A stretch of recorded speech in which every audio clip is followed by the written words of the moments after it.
La parole est à notre collègue Yan Chantrel du groupe socialiste, écologiste et républicain pour 9 minutes.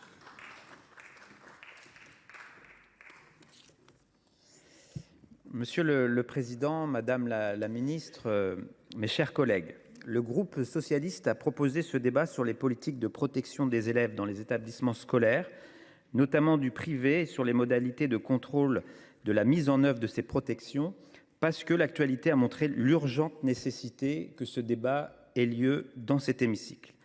L'affaire Notre-Dame de Bétharram a agi comme un électrochoc. Plus de 200 anciens élèves ont porté plainte pour des faits de violence physique, psychologique et sexuelle s'étalant sur plusieurs décennies.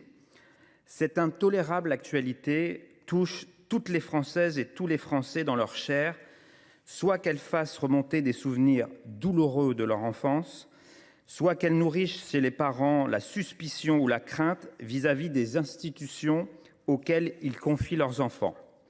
Elle questionne aussi plus profondément la responsabilité des autorités sur ces faits longtemps tus qui émergent aujourd'hui au grand jour et nous oblige à une réponse politique forte et globale. Ces révélations montrent que les abus et les violences ne sont pas des cas isolés, mais qu'ils relèvent d'un problème systémique. Nous avons le devoir, en tant que législateurs et puissance publique, de garantir à toutes les familles que leurs enfants soient accueillis partout et tout le temps dans un environnement bienveillant et propice à leur épanouissement. Ma collègue Colombe Brossel a déjà longuement rappelé les faillites de l'État dans cette tâche, notamment à exercer des contrôles dans les établissements scolaires privés sous contrat et hors contrat. Il n'est ni acceptable ni compréhensible pour nos compatriotes que l'école Notre-Dame de Bétharram n'ait fait l'objet d'aucune inspection depuis 1996. Le rapport d'information sur le financement public de l'enseignement privé sous contrat, déposé en avril 2024 à l'Assemblée nationale, avait déjà mis en exergue la quasi-absence de contrôle opéré dans l'enseignement privé sous contrat. Un rapport de la Cour des comptes de juin 2023 précisait que le contrôle pédagogique est exercé de manière minimaliste, le contrôle administratif n'est mobilisé que ponctuellement lorsqu'un problème est signalé, et le contrôle financier n'est pas mis en œuvre. La loi Debré prévoit pourtant dans son article 1er, comme ça a été rappelé, comme corollaire du contrat d'association et de la prise en charge des frais de fonctionnement des établissements privés par l'État, que l'enseignement placé sous le régime du contrat est soumis au contrôle de l'État. Alors que l'enseignement privé sous contrat est financé à hauteur de 75% par la puissance publique, il ne rend aujourd'hui pratiquement aucun compte à l'État.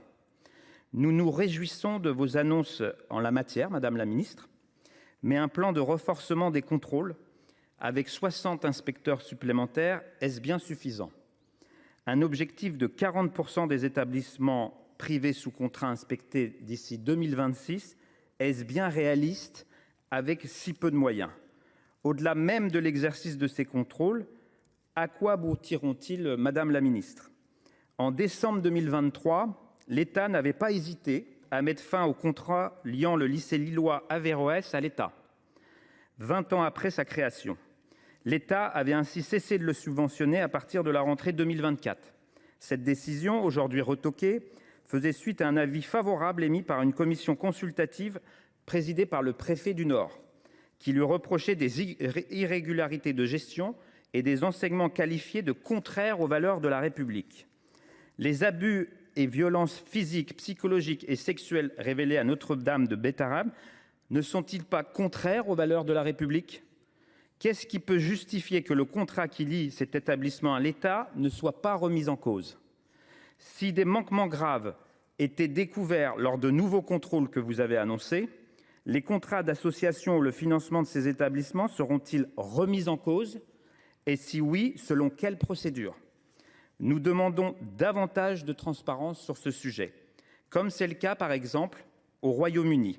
Dans ce pays, lui aussi touché il y a quelques années par des scandales de violence et de pédocriminalité à répétition dans des établissements scolaires, le ministère et un organe de contrôle indépendant ont été mis en place avec des critères stricts de protection auxquels tous les établissements scolaires, sans exception, doivent se conformer.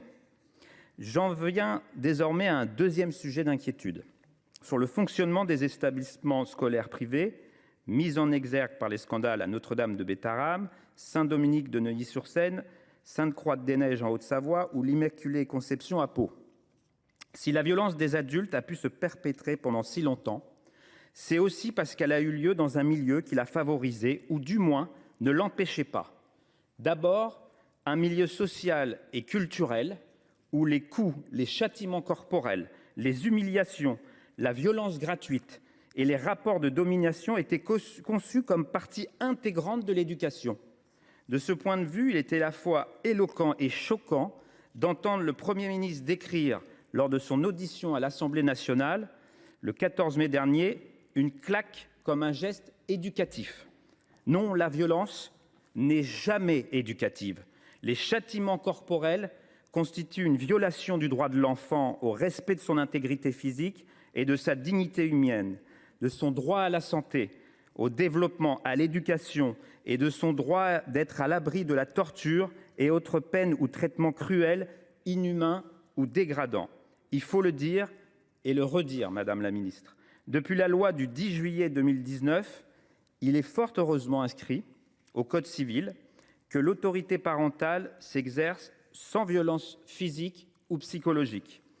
Or, si les abus et violences révélés aujourd'hui dans tous ces établissements ont pu perdurer aussi longtemps, c'est aussi que dans des milieux sociaux et culturels trop homogènes et recroquevillés sur eux-mêmes, il est plus facile de faire régner l'omerta, la loi du silence ou la peur du qu'en dira-t-on. C'est aussi l'entre-soi cultivé dans ces établissements privés qui est mis en cause par le scandale Bétharram, un entre-soi qui permet de faire contre-société, comme dans la communauté catholique intégriste Riomò à Liévin, par exemple, et d'échapper à toute observation extérieure et à tout contrôle. Un entre-soi qui permet de ne pas être confronté à l'altérité, à la différence, à ces autres qui viendraient questionner des pratiques que l'on perpétue parce que c'est la tradition, c'est l'habitude ou parce qu'on a toujours fait comme ça.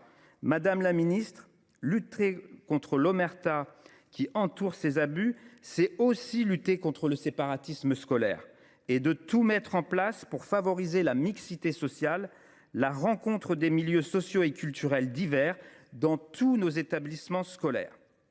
Il y a 2 ans, nous avions organisé, à l'initiative de notre groupe, un autre débat de contrôle ici, à la suite de la publication justement des IPS des établissements scolaires sur toute la France. Nous avions souhaité parler du manque de mixité sociale dans nos écoles et de l'inquiétante ségrégation scolaire qui se mettait en place entre établissements. Un de vos prédécesseurs, M. Pape Ndiaye, avait alors conclu avec l'enseignement catholique un protocole d'accord décrivant une trajectoire et un plan d'action partagés en vue de renforcer la mixité sociale et scolaire des établissements d'enseignement privé sous contrat. Où en est-on aujourd'hui dans la mise en place de ce protocole ? Pouvez-vous nous donner des chiffres sur l'évolution des IPS et du taux de boursiers de ces établissements privés sous contrat ?